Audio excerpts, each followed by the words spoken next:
Welcome to La Louisiane, conversations brought to you by the official magazine of the University of Louisiana at Lafayette. I'm managing editor Marie Elizabeth Oliver. Today we have two guests from the university, Dr. Michael Martin, professor of history and department head for history, geography, and philosophy, and Dr. Zachary Stein, assistant dean of technical services at Edith Garland Dupré Library. Thank you both so much for being here. It's great to be here. Thanks. Well, congratulations are in order. You both recently published a book about the university's 125-year history. How did this project come about? So Zach was approached by a publisher that puts out university campus histories, and then he reached out to me. The inception of the story is his, though. So technically. So in the beginning, I was actually I was the head of special collections. Okay. This was about a couple of years ago. And somebody from Arcadia Publishing, as Michael just said, he reached out. And they were like, and I'm like, okay, yeah, this is a really great project. And, we have a lot of, like, a treasure trove of artifacts and, like, photographs that we can definitely use. But as far as like getting, like, the history of the university, that I felt like Michael was like the best choice for that, since This is very much part of his Louisiana history is very much part of his research, and he would know. Right. So you kind of brought the special collections, and you brought your background in history, and it is a visual book. It's, I think, described as a history in pictures. So what were the benefits of telling the story this way, in a primarily visual way? So there are a couple of things. I think starting off with, this may sound like it's not the best thing, but the images themselves constrain what you can talk about. So if you know that there has to be an image with a caption, you know that you can't just talk about anything related to the history of the university, or even sometimes things that you wish you could talk about simply because there's no image to go along with that. The other thing is images. They're attractive to me, but also to, I think, many of us who kind of think historically and are interested in the way things used to be as opposed to the way they are, the way we remember things and how they've changed. And so the visual image is it's a striking way to kind of illuminate the past. And it combining that with explanatory words, you kind of get the best of both worlds. Mm-hmm. Mm-hmm. Yeah, and it's also just a way to just kind of put a face to this history as well. Because it's certainly it's one thing to like read a history, and of course there's nothing wrong with that. But when you actually have, when you have that image as well, that kind of goes with that text, it just brings out a whole new perspective.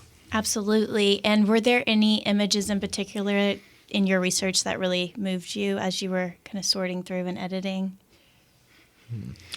I have a couple, mainly from the early part of the book, which deals with basically the presidency of Dr. Stevens, who was the first president of the university. There is a great image. I don't know who took it. I suspect Dr. Stevens took most of the pictures from that early period because he was an avid photographer. But this is an image on the football field, except the football field was not where we expect it to be. It was behind Old Martin Hall, which is no longer there. It's now the parking lot in front of so-called New Martin Hall. And the football field was basically where the quad is today. And there was pretty significant wooden stands built up. But the image it's an action picture of a guy returning I think it was a kickoff, or maybe it was a pass, but he's about to score a touchdown. And just the kind of the motion that the image conveys, I thought was great. Like he's completely in the air, neither of his feet are touching the ground. It's a pretty cool image. The other one comes from like the very end of Dr. Stevens' time as president. I don't think that the picture was dated specifically, but I would guess it was around 1937, 38. And if you know anything about Dr. Stevens, beyond him being the kind of earliest president, you might know that he was fascinated with live oak trees. Yes, yes. He created something called the Live Oak Society, which all its members were trees. They had to be a certain age. There's this one image of Dr. Stevens underneath the St. John's Oak downtown next to the cathedral. And he's kind of looking off into the distance. But I think it's an image of him that I'd never seen, and I've done quite a bit of research into UL's history. And it shows him as an older man. We usually see him as a younger man, and it shows him kind of, I don't know, there's something about it that's just like, it seems like the end of an era. Yes. But he's got this big, majestic oak behind him that also kind of conveys that solidity of what he created. Yes. Wow. Yes. I feel like the oak trees are so ingrained in the history here. It's really neat. Yeah. Yeah, there were a couple that certainly stood out to me. One of the images we were actually considering putting on the back cover, but we actually put a similar image, but not necessarily the one I liked. The one I liked is in here. It shows a bunch of it shows like a dance class.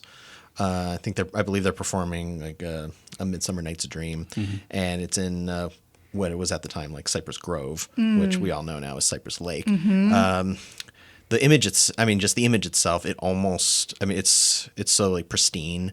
It almost looks like a painting, and I just think it was just absolutely marvelous.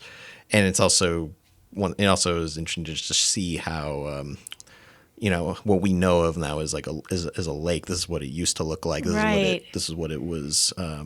This was one of the activities that it was used for, and to me that was just striking. Another one is a somewhat more, I guess, personal one. There's an image of a professor that we lost a few years ago was Maurice Duquesne in the Department of English.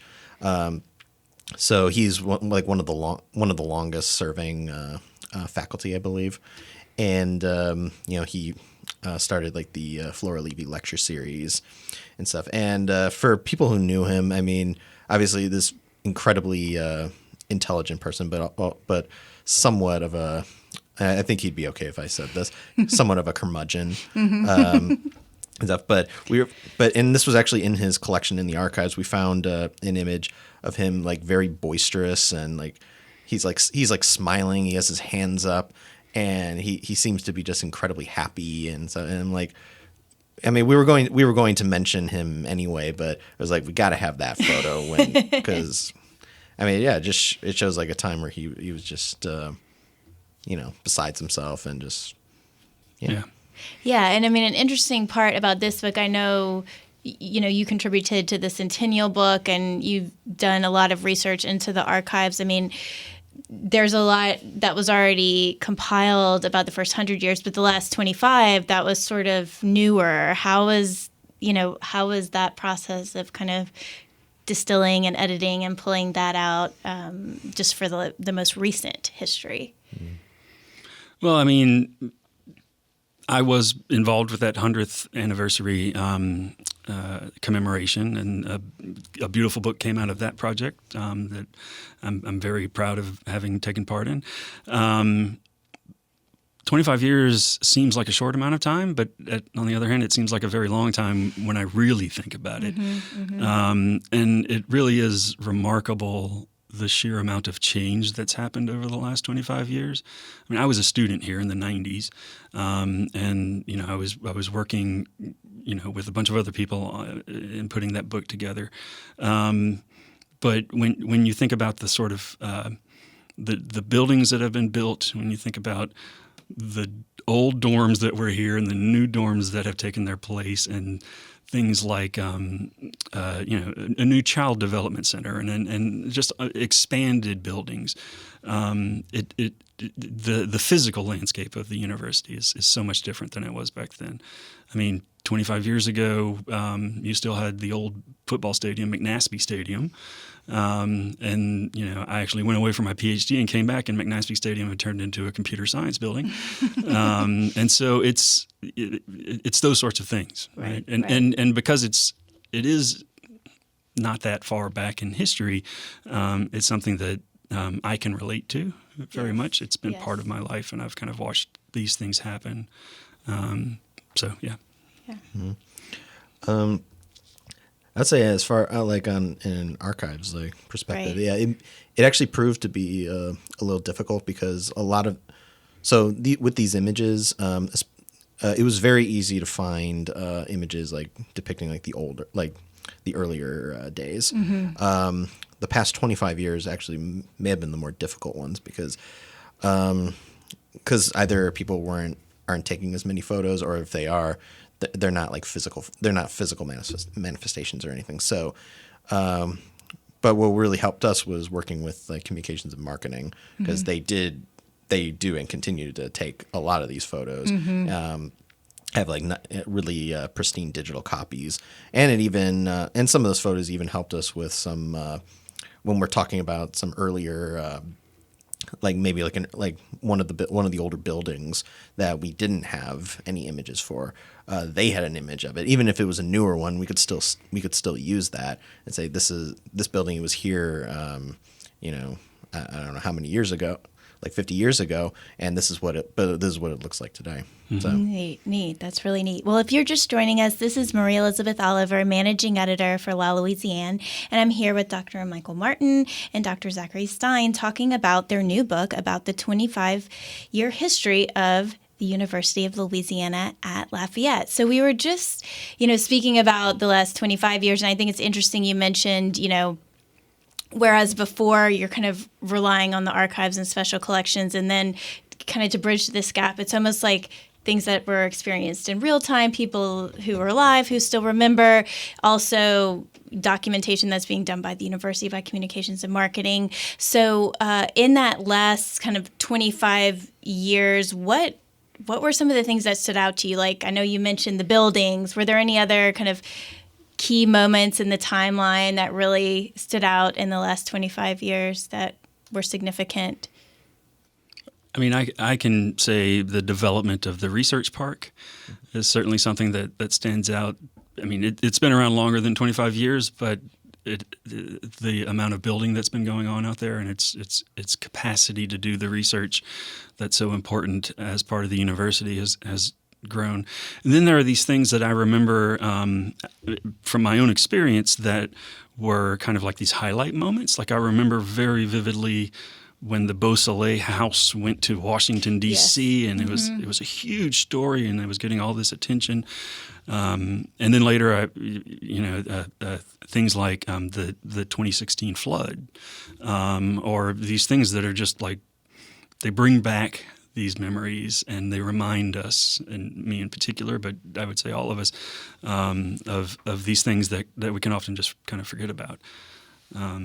I would say that the interesting thing about doing the more recent work was that, and this is something historians run into, I'm sure, I mean, it's the nature of archives, is that archives are places where people put things that are not really being used anymore. They're not like actively being used. And so a lot of the work that we relied on for the last 2 decades and a half, they're still active. They're still being used by the Office of Communications and Marketing. They're still being used in magazines and things like that. So once they hit the archives, they're very easy for us. we just kind of go through them. Yes. Yeah. Something I found kind of interesting is even if we're dealing with like the last like 25 years, I found just kind of looking through this, there's still some interesting like parallels to like some of the early days. You mentioned the 2016 flood.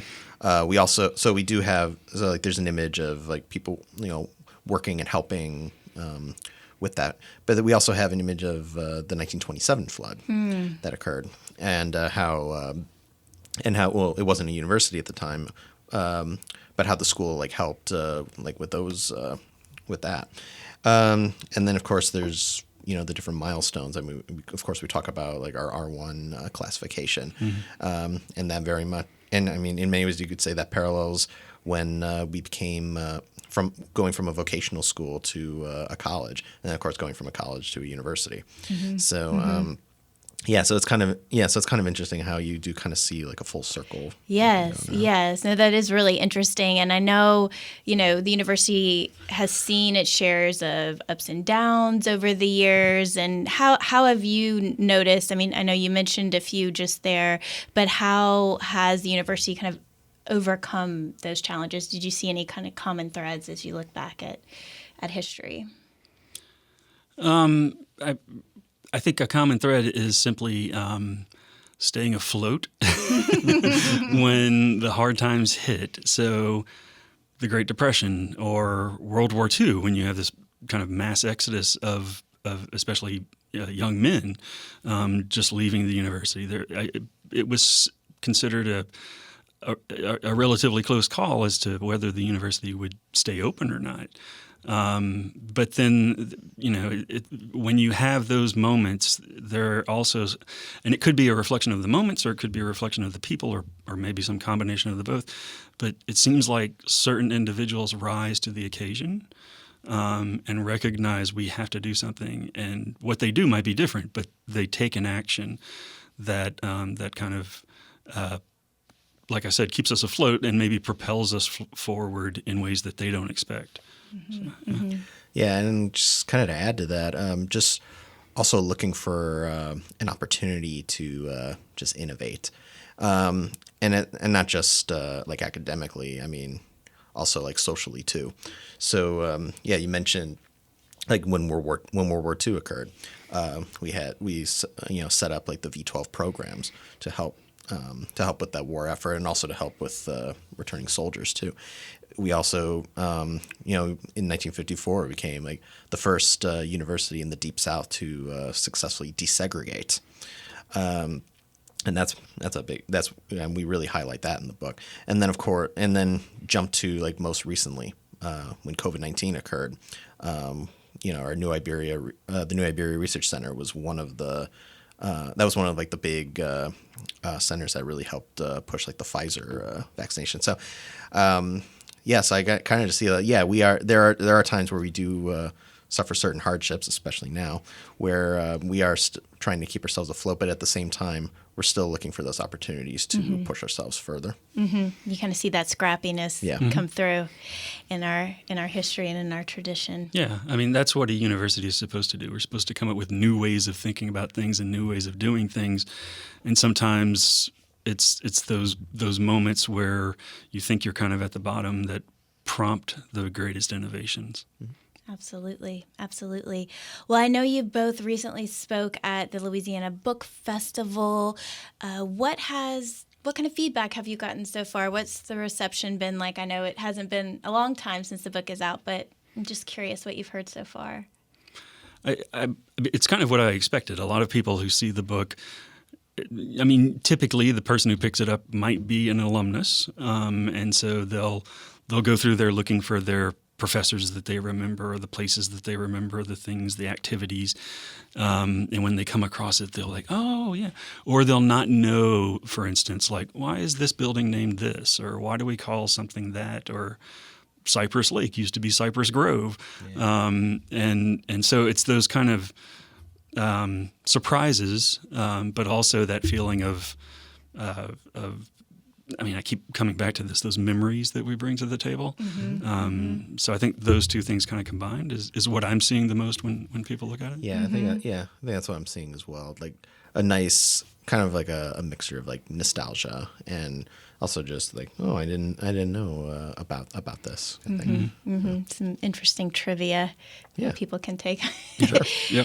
take to their next dinner party. So before we go, where can people find the book? So locally, it's available at